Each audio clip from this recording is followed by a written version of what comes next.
Vogue, Scarlet here. I wanted to do a video about the different planets in astrology and how they have different characteristics and influence your personality in different ways. So as we know, our sun sign, everyone pretty much knows their sun sign. There's much more to your chart than that, as I say very often. So let's talk about if you were a house, how would your house be arranged if we're talking about the planets? And your ascendant sign would be your outward part of your house. When someone's walking up to your home, this is the first thing that they see. What color is your trim? What plants do you have? What's your garden look like? What's your landscape? What's your door? Your outer persona of your house. What does it look like? This is what other people see in you. Not so much what you're even looking at, because you're usually inside your house. But this is what other people see when they're coming up to you. So this can throw people off. Often, if your ascendant is very different from the rest of your chart, you can throw people off. But your ascendant is just your outer persona. What do you have going on the outside of your house? Then, if you walk inside your house, you have your living room where the lights are on. It's the center of your house. It's where the most activity is taking place. This is going to be your sun. So what's the main focus that is illuminated in your psyche that you tend to revolve your actions around? And it'll be the center of your house with the lights on. That's your sun. Then if you want to talk about your moon sign, you could think about going down into a basement. This is your subconscious area, your moon sign. You're always aware that it's there. Maybe there's a dryer that's making sounds and there's a lot of background noise that's coming from your basement constantly. You may know where it's coming from. You may not. It might be hard to put your finger on it. It's sort of muffled, but this is going to be your moon sign. But it's something that's underlying, that's always in your consciousness, in your background noise. Then we have Mercury, or Hermes. So all the planets have a Greek or a Romanized name. They also have Egyptian and Sumerian, Akkadian, and Babylonian names, but we're just going to focus on the Greek and Roman names for now. So Mercury / Hermes is the god of communication. He's a messenger. He goes in between the mortal realm and the spirit realm. He's kind of very, very fast. He's the one that has little wings on his shoes. If you watch mythology, Disney's Hercules, you'll see him in there. He's got little wings on the backs of his shoes.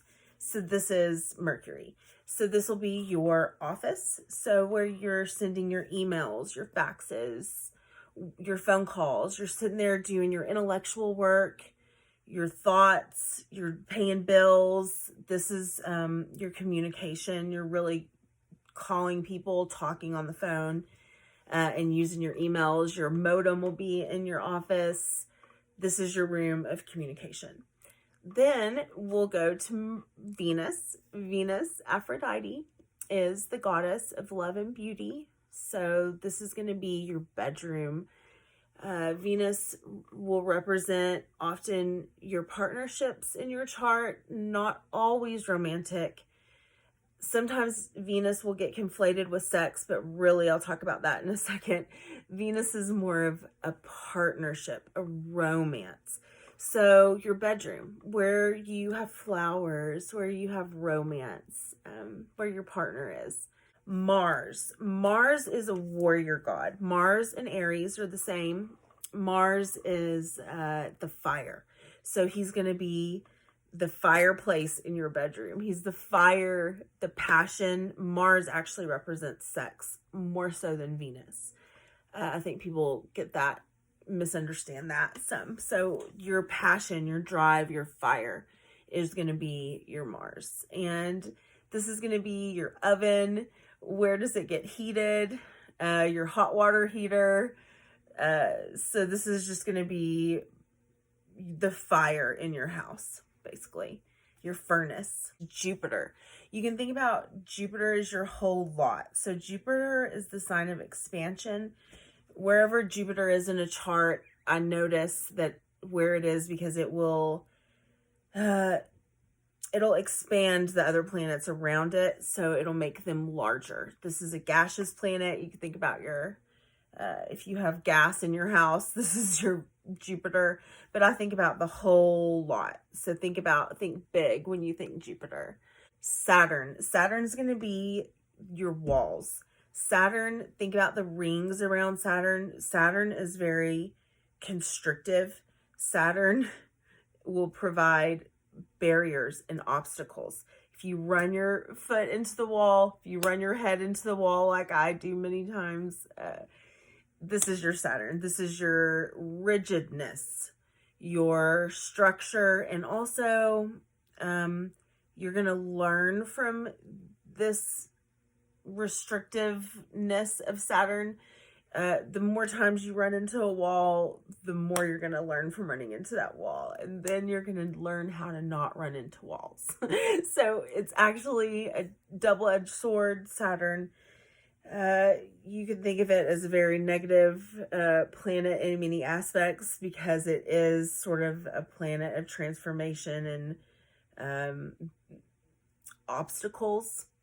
But once those obstacles have been overcome, then we've learned from them, if that makes sense. Uranus.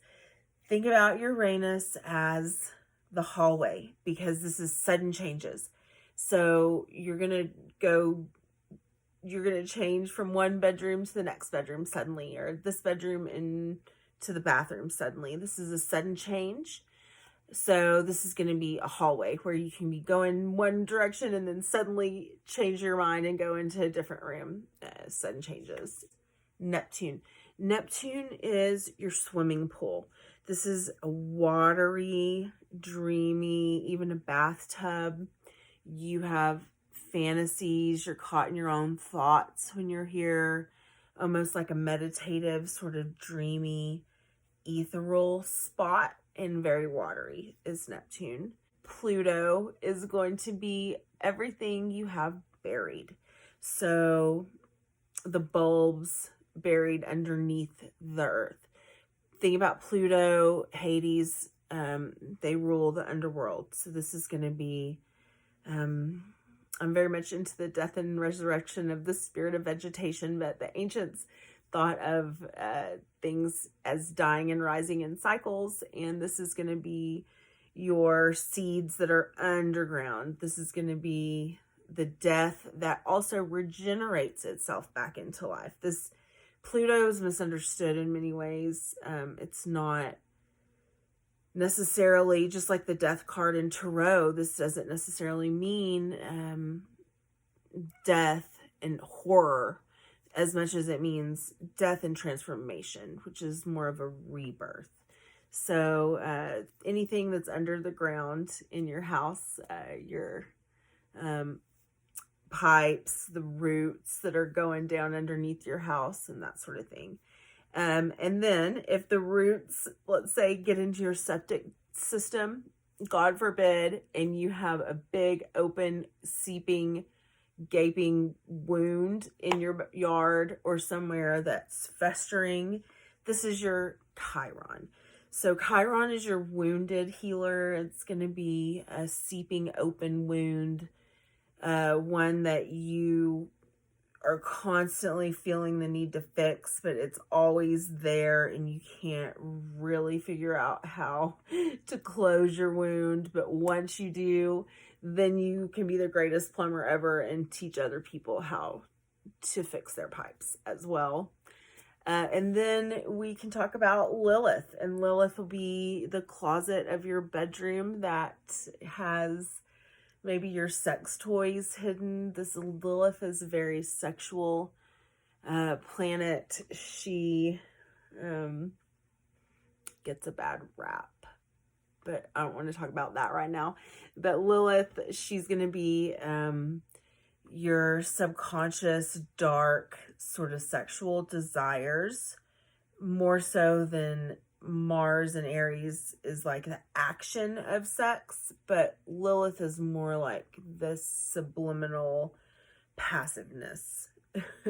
Maybe not really so passive, but then we have Rahu and K2.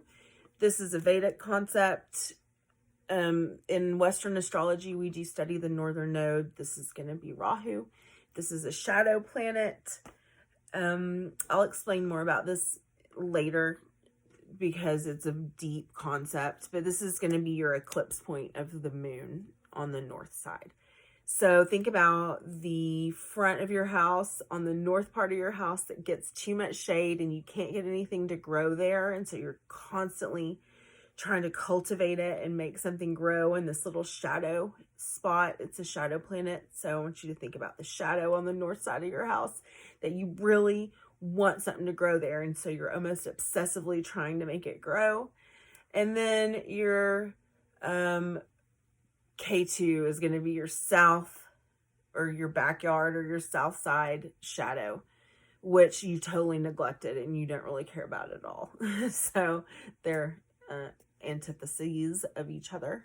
So if you can think about your entire person as compartmentalized into sections of a house, then you can see that each planet has a pull in a different area of your persona, and which houses the planets fall in, which signs they fall in, make you have a unique fingerprint.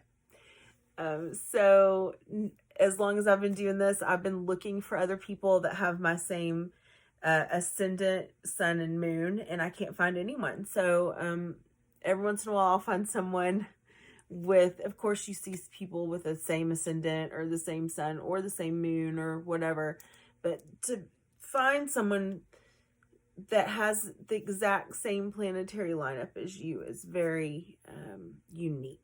So you're a unique individual and your planets all have different spots. And this can tell you much about yourself if you choose to look. So let me know what you think. Like and subscribe if you have any questions. If any of this made sense, if it didn't make sense, if you want me to do more videos like this, just let me know. And I'll see you next time.